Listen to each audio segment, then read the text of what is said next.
Assalamualaikum warahmatullahi wabarakatuh. Perkenalkan, nama saya Nova Rizia, NIM 123 atau 90024.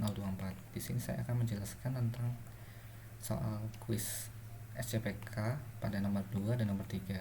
Langsung saja, pada nomor 2 dapat sebuah fuzzy dua variabel dengan tiga keberhasilan seorang model dengan variabel style dan variabel mechanism fault, sedangkan outputnya berbentuk variabel lolos, dan berikan informasi yang akurat menghitung tingkat keberhasilan seorang model pada data di bawah ini.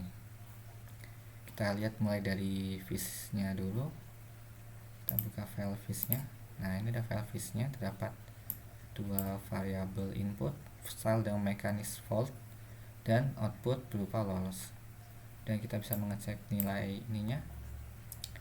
Kita buka membership function. Nah, pada style dapat nilai buruk 20-40, kemudian ada cukup memiliki nilai 20, 40, 60, dan baik memiliki nilai 40 dan 60.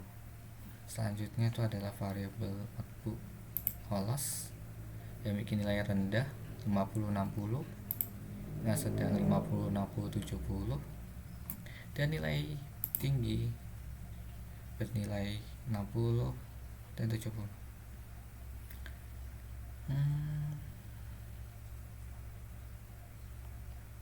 Nah, selanjutnya ada mechanism fault pada nilai buruk bernilai 60,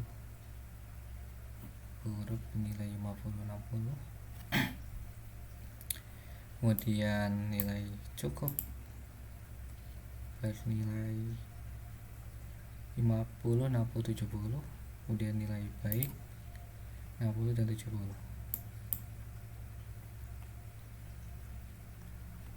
Selanjutnya kita buka adalah rules-nya. Nah, ini rules.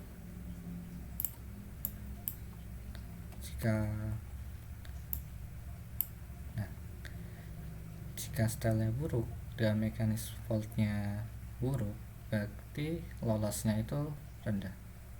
Selanjutnya, jika style-nya buruk, mekanisme fault-nya cukup, berarti lolos itu sedang. Kemudian jika style itu buruk dan mekanisme fault baik, maka lolos itu tinggi. Bisa kita simpulkan dari tiga ini, style itu belum mempengaruhi ya. Jadi mekanisme fault itu mempengaruhi nilai lolos.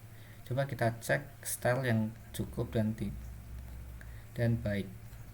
Pada style yang cukup dan mekanisme fault-nya cukup, berarti itu lolosnya sedang. Dan misalnya kalau kita cari yang style baik, mekanisme fault-nya cukup, di sedang. Saya kita simpulkan memang style tidak memiliki pengaruh terhadap nilai lolosnya.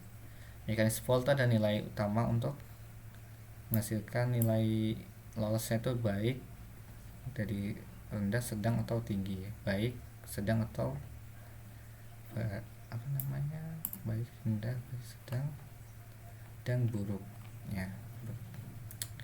Nah, terus kita lanjut. Tadi divisinya itu masih bisa dibuat model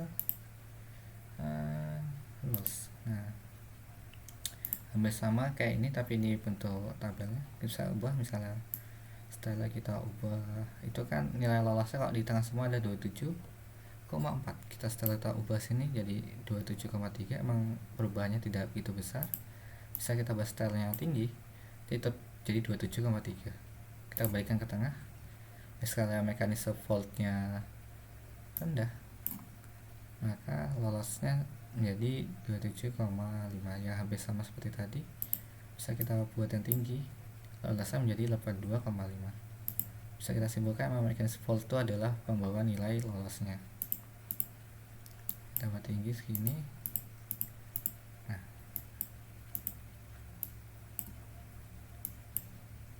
Nah, terus kita selain bisa melihat rules view yang model gini, kita bisa melihat model yang lain seperti surface. Nah, pada di surface kita bisa melihat mekanisme fault-nya itu mengaruhi nilai lolos hingga 80%. Dan kalau misalnya nilai mekanisme fault-nya rendah, berarti nilai lolosnya rendah. Sementara untuk nilai style misalnya nilai stylenya itu tinggi maupun rendah, itu nilai lolosnya tetap sama. Jadi emang yang mengaruhi ada mekanis fault seperti itu. Terus kita lanjut ke GUI nya, GUI fuzzy. Misalnya stylenya 40, terus mekanis faultnya 60, saya keberhasilannya berarti keberhasilannya 60, bisa kita ubah menjadi 70, bisa keberhasilannya menjadi 82, 69. Misalnya kita ubah style menjadi 20, ya data tetap 82, 6,69, berarti emang mekanis fault yang mengubah nilainya. Sementara style hanya buat untuk tambahan data. Udah, fuzzy-nya cukup segitu, kita buka mining, data mining. Pada soal nomor 3, kita diperlukan membuat data minimal berjumlah 20 data. Terus kita buat GUI nya, terdapat UI table, high table, input variable, reset input, hasil klasifikasi. Menggunakan klasifikasi KNet, K-nearest neighbor, di mana K dapat diinput secara dinamis, bisa diubah-ubah ya. Nah, kita suruh buat video ini yang sedang kita lakukan. Kita mulai aja buka GUI nya. GUI.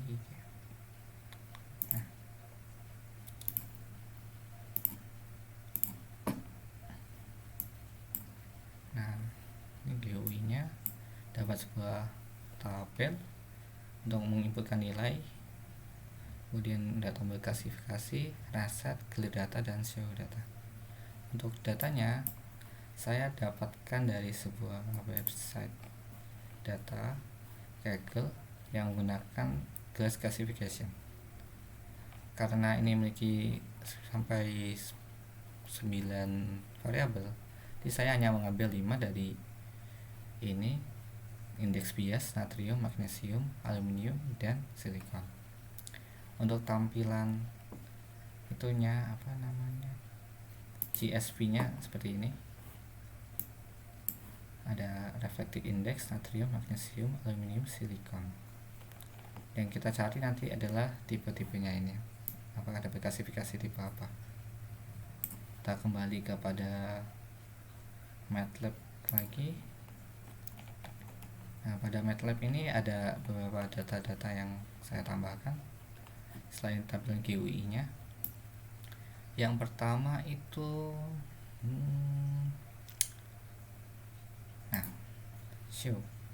show itu gunanya, tombol show ini untuk menampilkan data. Kita coba. Nah, data yang tadi yang di CSV itu ada.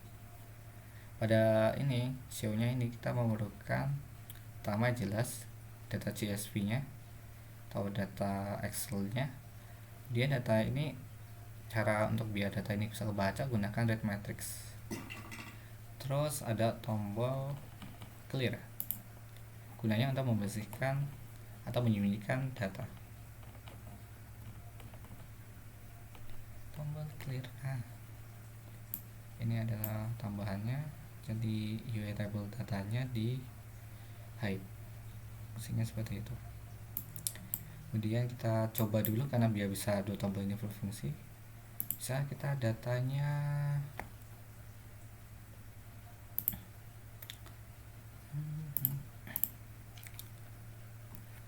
152, terus ini natriumnya 13,5, magnesium 3,5, lalu aluminium 1,4, dan silikon 73. Terus kita gunakan nilai K nya 2, kita klasifikasikan, maksudnya ada tipe 1.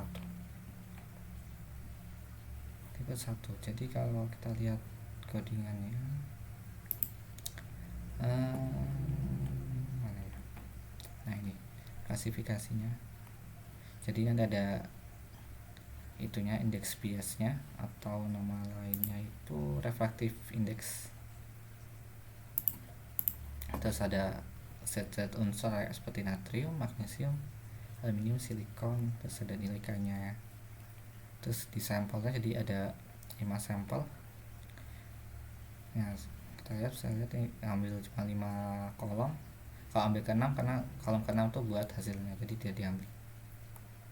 Terus tetap sama seperti tadi menggunakan read matrix buat nyambungkan CSV dengan ini ya, miningnya ini, data mining. Terus untuk mencari sampelnya yang kita udah masukin datanya, itu menggunakan fungsi fit CKNN ya nanti, atau yang pada klasifikasi 6 neighbor seperti ini, dia akan menghasilkan resultnya. Terus ada tombol, satu lagi tombol reset, dan akan Anda membersihkan. Ada tombol reset, fungsinya seperti ini. Jadi yang pada indeks bias, natrium, magnesium, silikon, nilai K-nya jadi diubah jadi nilai kosong seperti ini. Ya, terus kita coba lagi dengan yang lebih random. Misalnya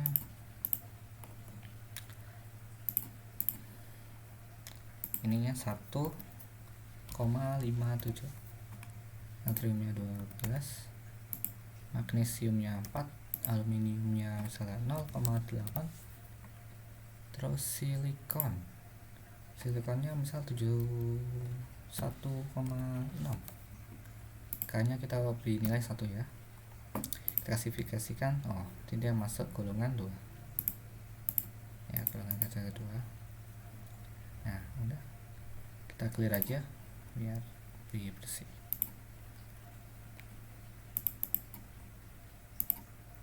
ya, sudah clear. Terus apa lagi ya, sepertinya sudah semua yang perlu dibahas. Sekian dari saya, kurang lebihnya mohon maaf. Wassalamualaikum warahmatullahi wabarakatuh.